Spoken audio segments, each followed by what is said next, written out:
Hi, Bacha. Once again, welcome to my EDR series. This is your Professor C.A. Sandeep Neve.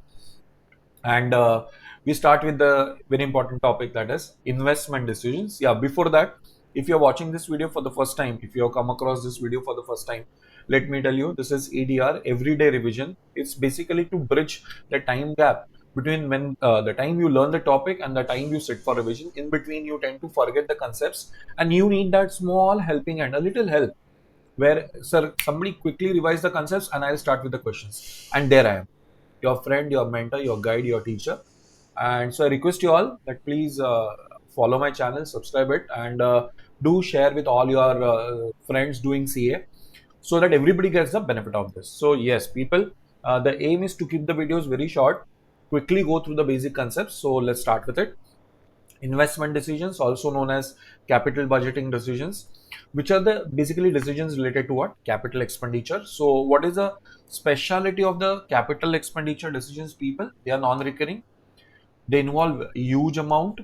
Okay, when I want to start the business, what is certain? My outflows are certain, inflows will happen in future and they are uncertain. If capital expenditure decision goes wrong, then what, people? It can be reversed. See, on paper everything can be reversed, but then it comes at a huge cost. It comes at a huge cost, so practically impossible. Anyways, so whole of the topic will revolve around only two concepts. One is what? Cash outflows, which happen immediately given the project. Cash inflows, which happen in the future. Right. Okay. Generally, they are given in the question, but if not given, they can be calculated like this. So you start from sales. From sales, you deduct variable cost, then you deduct fixed cash cost. Now, some people are very format specific. Sir, sales minus variable cost is contribution. Did I deny that? No, Ray. But do we need it right now? No, Ray. So it's okay if you don't write. This is not a legal format, not a statutory format. So we can always play around with the format, guys. Right? So sales minus variable cost minus fixed cash cost will give me CFBT. CFBT is what? It is net profit. See, people, all alternate names I'm giving you. Why you know it? Because in the exam they will not stick to CFBT. They may use some other name. Okay. Minus depreciation becomes NPBT. People, NPBT means only net profit before tax after depreciation. Then you deduct tax, you get NPAT.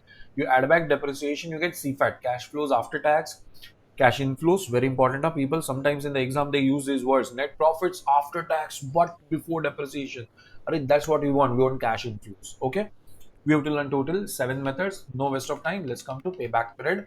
As the name suggests, people, what is payback period? It's a time taken for recovery of the initial investment of the project.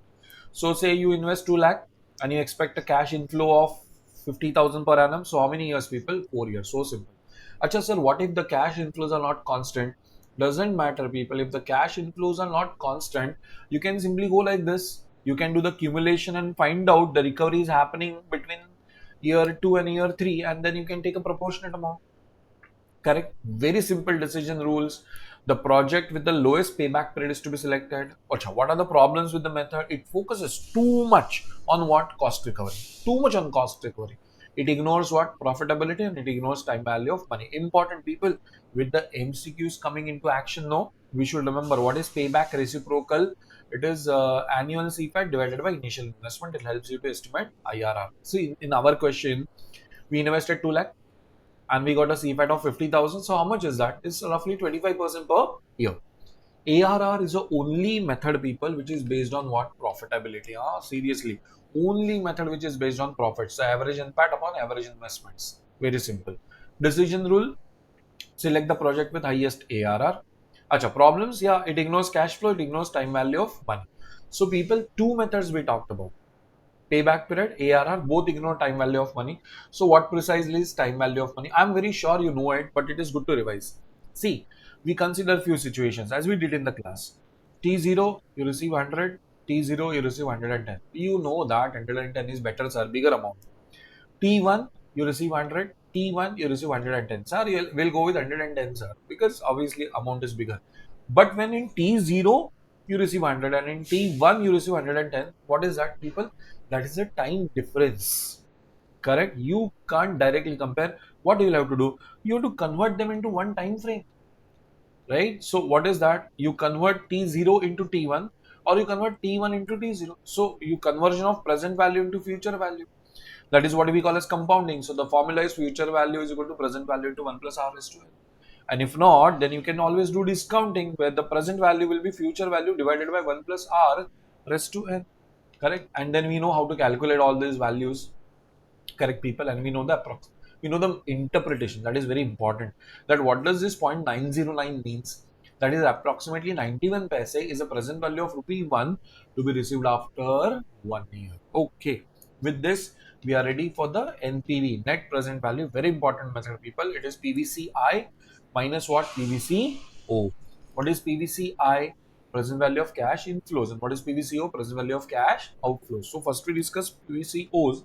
It will include cost of the project, installation cost, and amount blocked in permanent working capital. Remember, people, that ice cream wala example. You buy a shop, you buy fixtures, furnitures, everything. But what will you sell in the ice cream shop? You will sell ice cream. So you do invest in that. That is, and that money would be blocked forever till the time you run your shop. Okay, sir, what if I run a jewelry shop? Okay, so you have to invest in fixed assets, you have to invest in shop, and you have to invest in jewelry. Jewelry is your stock, but you have to invest huge amount in that also. That is all amount blocked in permanent working capital. Acha, when will this release? You know, na, when you decide not to do continue with the business, then you won't stock it up again till the money gets released. Okay, fine. So PVCI, as we discussed just now, three important things: annual cash inflows at their present values, salvage at their present value, and release of working capital at their present value. Decision rule: if only one project, NPV greater than 0, accept; NPV less than 0, reject; NPV 0, neutral. More than two projects, very simple, people. Select the project with higher NPV. But people, remember, check the life of the two projects. If the project one has life of 5 years and project two has life of 6 years, you directly cannot compare. So you have to analyze it. Right? You have to take the NPV and divide by present value analytic factor of Q. You cannot divide by number of years. I have explained you this. That if you divide by number of years, what will happen again, people? You will ignore time value of money, which we are not supposed to do. Got it, people? Okay, profitability index, no worries at all, is also known as capital rationing. When to apply this? When we have more than one project to choose from, all projects have positive NPVs, and the funds available are limited. Remember, people, I had explained you with the example of you going for a shopping. That you enter a shop, you are given a limited budget, 5,000 rupees. You want to buy a pair of jeans. You like three pair of jeans, each one costing 2,000.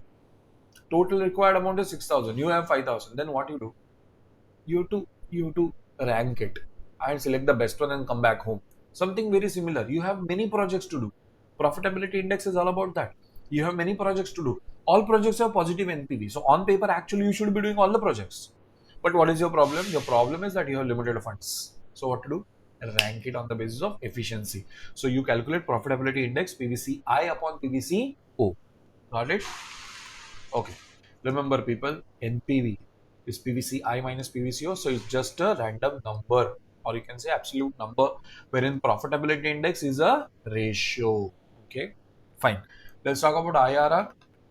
So what we had discussed about IRR, people, that see, whenever I'm getting NPV positive, that means I'm earning better than KO. So I should do the project. But one question remains unanswered, is that okay, fine, I'm earning more than KO, but what are my rate of return? So for that, what to do, people? Whatever future inflows are coming, no, go on discounting it. Discount it to such an extent that it should match with what? The outflows. So when PVCI will become equal to PVCO, that will be the rate which you are earning because you have discounted the future inflows to that extent.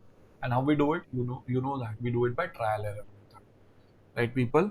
Okay, very important. Remember, in NPV method we discount by KO. In IRR we discount by IRR itself. Acha, what is modified IRR? Very simple, people. All those companies know which run on project to project basis. What do? Tell me. They will keep earning the cash, store it, and after suppose 5 years the project is going to get over. For 5 years they will go on reinvesting. At the end of fifth year, when the one project is over, they will now take the whole amount of money and invest in the next project. What will happen in this process? Suppose, say for example, project has a life of 3 years, as in our example. So cash inflows of the first year we can invest for 2 years. Cash inflows of the second year we can invest for 1 year, and so on. Because of that, what happens, people? Little our inflows increase a little, no, right? So cash received at the end of the project is known as future value. The present value is the initial investment, and then we know future value is equal to present value into 1 plus r is to n. If you can't calculate, check on my YouTube channel. I have shown you how to calculate nth root of any number on a calculator. Do follow that. Okay. Discounted payback period, people. Very simple method. What happens in payback period? We are ignoring time value of money. That is our sole concern. So, what is the simplest way? Instead of calculating the payback period on the basis of cash inflows, calculate discounted payback period on the basis of what?